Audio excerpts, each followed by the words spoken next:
I am convinced, I am totally convinced that sometimes we get the greatest results from the tiniest of methods. Jan, what on earth are you talking about? Good morning, good afternoon, good evening. This is Jan. Welcome to another episode on this channel, the Save Money More with Jan channel. How's everybody doing today? Hope it's usual that everybody's doing well.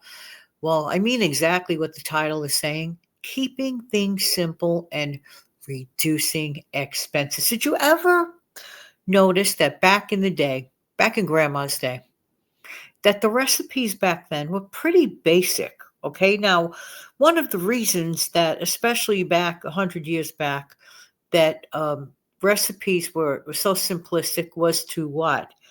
Keep expenses down.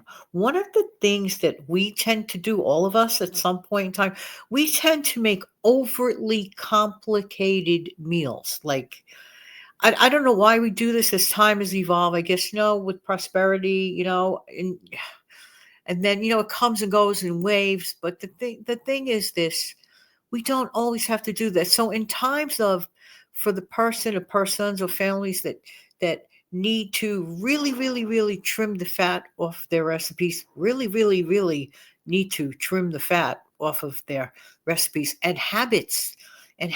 All of us, sometimes we say we can't save, but the truth of the matter is we make complicated meals. We don't need to make 10 ingredient meals to have a nutritious, and not just nutritious, but a delicious meal. I'll give you an example. Two easy peasy items. Your favorite flavor of yogurt, right? And some form of a crunchy thing. I would say, let's say a simple thing like oats or granola. You can layer those in a parfait glass, and I'm happy.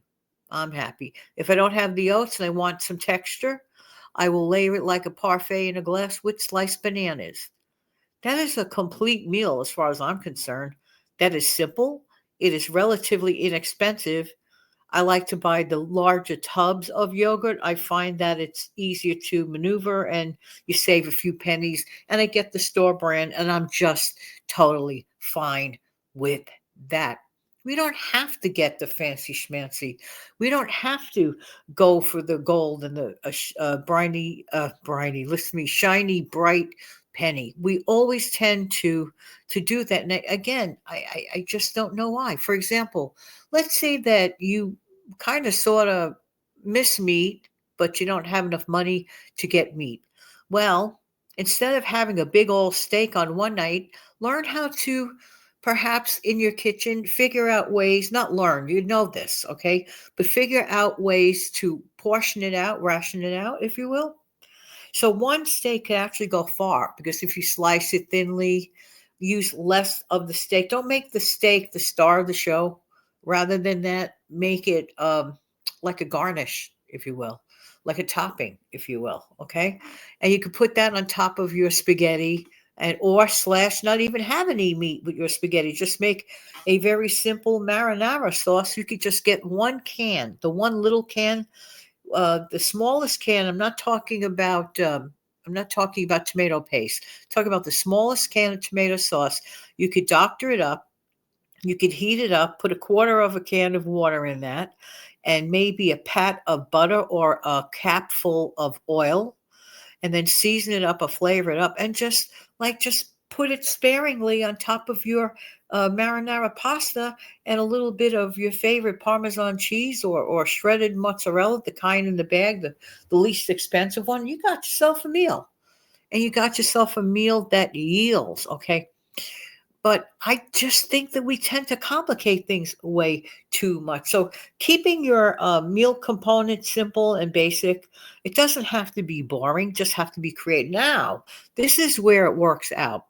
If you happen to have, because you just happen to have had it already in your pantry, like herbs and spices, if you don't have to go out and buy it, use them as you want. Okay, another topping, for example, for let's say spaghetti, all right, would be just simply garlic and oil with a little bit of salt, just that basic. I'm not even kidding you. And if you don't have fresh garlic, so what?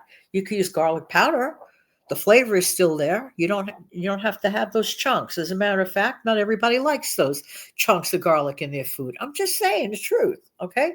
So working with what you have is really, really important.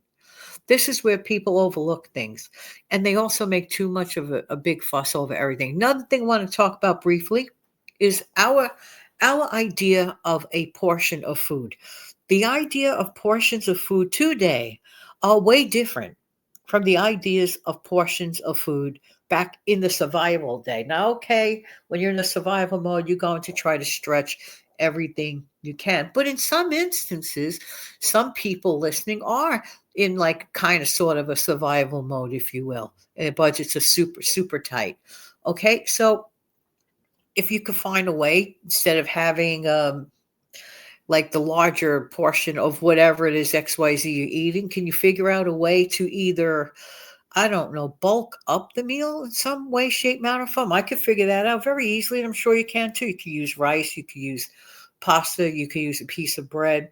So, for example, instead of just eating like spoons and spoons and spoons of peanut butter, I get that. It's really comforting, but it doesn't, it makes the peanut butter jar go that much faster. Instead, just get one piece of your favorite bread, toast it up, and then put a little smear of your peanut butter on top of that. You know what they used to do back in the old days? Sometimes people would toast whatever kind of type of bread that they had, and they would just like literally dunk it in like whatever oil they had available. They would have like an oiled bread instead of like butter. They would use that oil and perhaps maybe, I don't know, salt or something else. I'm not saying that this is what you need to do now, but this is what people did do back then. And perhaps maybe they made a simple tomato salad with just a little bit of oil and drop of vinegar and just work with a crust of bread and that. Okay. No matter what meal you have, you could just trim it down to less ingredients with smaller portions. They say it's helpful to drink a glass of water like about a half hour before you eat. It sort of like calms down the appetite. Okay, so that makes sense. So to do all those things and maybe have a filling piece of fruit, like an apple has a lot of chew to it. It's very filling. A banana is extremely filling for me. Like I love bananas. I don't mind having one banana like after my lunch or after my dinner, one a day. Has potassium, fills me up, makes me hungry. Or the banana could actually be the star of the show. I could just open up a banana and put a smear of peanut butter on top of that and sprinkle some wheat germ on top of that. Yes, I've done that. I actually really like that. So find a thing that you like. It doesn't have to be complicated and it doesn't have to be expensive. A simple bowl of quick oats with your favorite fruit that you have available. If you don't have any fruit available, just put a little pinch of cinnamon and a little bit of sugar. And speaking of cinnamon and sugar, I might have mentioned it recently. I do a ton of videos, right? um, some people make, and I've tried it, and it comes in handy when you want a little hint of something sweet. You ever want something sweet, but you don't have anything available sweet? Get some of your favorite bread, toast it up. In the meantime, while that's in the toaster, all you have to do is get a little bit of your butter, you know, soften it up, a little bit of sugar and cinnamon, sugar, cinnamon, mix that together. Wow, that spread right on top of the toast tastes just like a pastry when you really want something sweet. All right, everybody, have a great day. Thank you so much for being here, and I really appreciate everybody's time. Don't forget to come back in the future every single day. When?